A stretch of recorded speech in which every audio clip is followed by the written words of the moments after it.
Have you ever met someone incredibly smart? Someone you thought was destined for greatness, but who somehow never seemed to reach their full potential? Today, we're going to talk about why that happens, and more importantly, how to make sure it doesn't happen to you. Let me introduce you to Johnathan. This kid was brilliant, truly a gifted mind. If you asked him what he wanted to be, he'd tell you with a confident smile, a doctor, of course. He had this big dream, this noble goal of saving lives, and everyone who knew him thought, yeah, he can do it. He's smart enough. But Johnathan had a secret weakness, one that many of us share. He lacked discipline and focus. He was the king of procrastination. Why study tonight when you can cram tomorrow? He genuinely believed his intelligence was like a superpower, a golden ticket that would magically get him through any challenge. He'd spend hours daydreaming about the prestige of being Dr. Johnathan, envisioning the crisp white coat and the grateful patients, the actual hard work to get there. That was a problem for future Johnathan. He thought the journey would be a cakewalk, that his brain power alone would be enough to pave the way to success. Then came the day of reckoning, the big scholarship exam. This was his first major step toward medical school, the test that would prove his brilliance to the world. He walked in feeling confident, maybe a little too confident. But as he sat there, staring at the questions, his mind started to wander. He thought about the video game he wanted to play, the movie he missed last night, what his friends were doing. His intelligence was a powerful engine, but without a driver, it just sputtered and stalled. The results came back, and it was a shock. He failed, not just by a little, but significantly. That failure was a cold, hard slap in the face. For the first time, Johnathan's confidence shattered. He was forced to confront a painful truth. Intelligence, without discipline, is like a race car without a steering wheel. It's powerful, but it's going nowhere fast. This single moment of failure became the most important lesson of his life. It was the moment he realized that talent alone is never enough. Humbled and lost, Johnathan knew he couldn't fix this on his own. He'd heard about a legendary figure in his town, Coach Miller. This wasn't a sports coach, but a mentor known for shaping minds, for turning potential into reality. He was famous for teaching one thing above all else: mental discipline.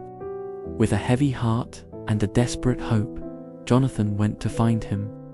He explained his dream, his intelligence, and his devastating failure. Coach Miller listened patiently, his gaze calm and steady. He didn't lecture or scold. Instead, he led Johnathan to an archery range. He handed him a bow and a single arrow. "See that target?" the coach asked, pointing to the distant bullseye. "What do you see?"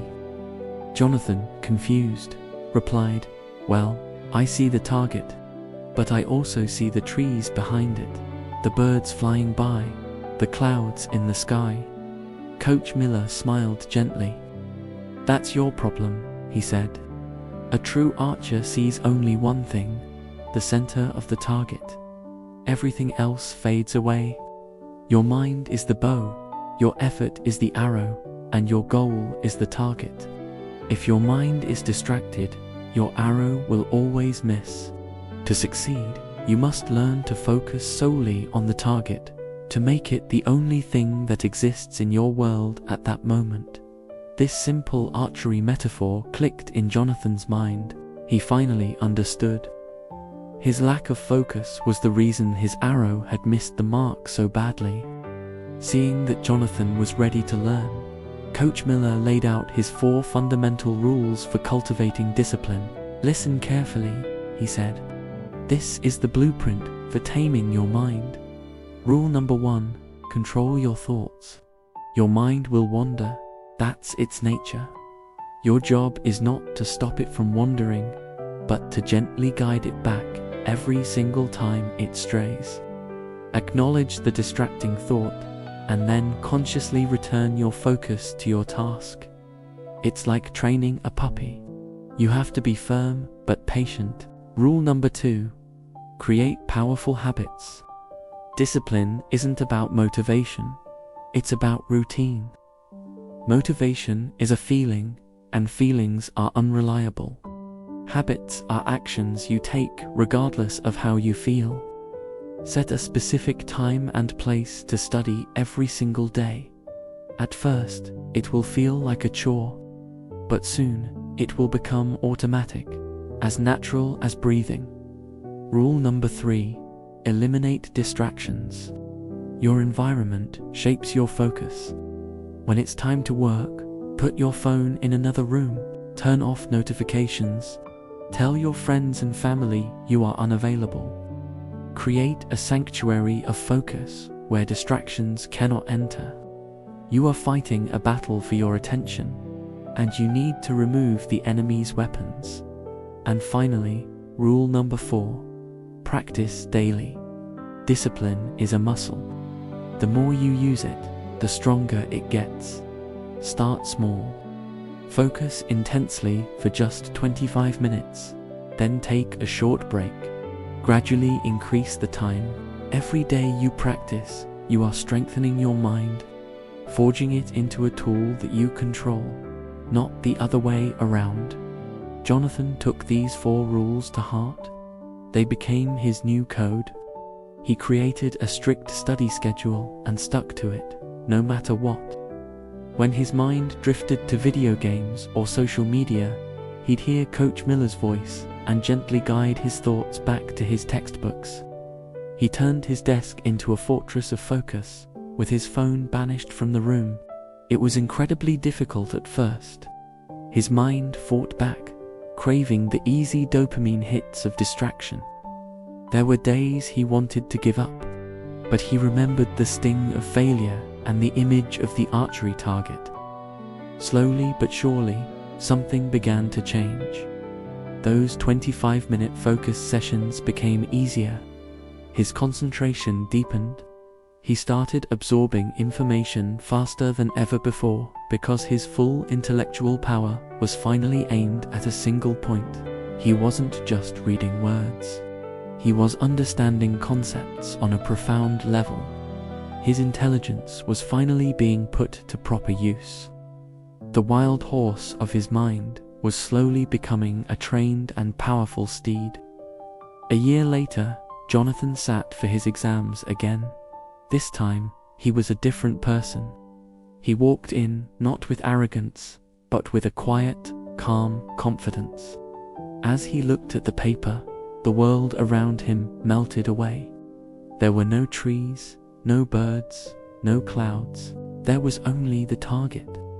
He moved through the questions with a clear, focused mind, his intelligence and discipline working in perfect harmony. The results came out, and Johnathan's name was at the very top of the list. First place. It wasn't just a victory, it was a transformation. He had not only passed the exam, but he had mastered himself. He had proven that success isn't just about the gifts you're born with, it's about what you do with them. The story of Johnathan leaves us with a powerful and timeless lesson. Your mind, in its natural state, is like a wild horse, powerful, full of potential, but untamed and running in every direction. It will take you wherever it pleases, often away from your most important goals. Discipline is the process of taming that horse. It's the training, the patience, and the daily effort that allows you to harness its incredible power and direct it toward the destination of your choosing. So, what's your target? And are you ready to train your mind to hit it? Thank you so much for watching. If this story resonated with you, please hit that like button and subscribe for more content to help you unlock your potential. We'll see you in the next video.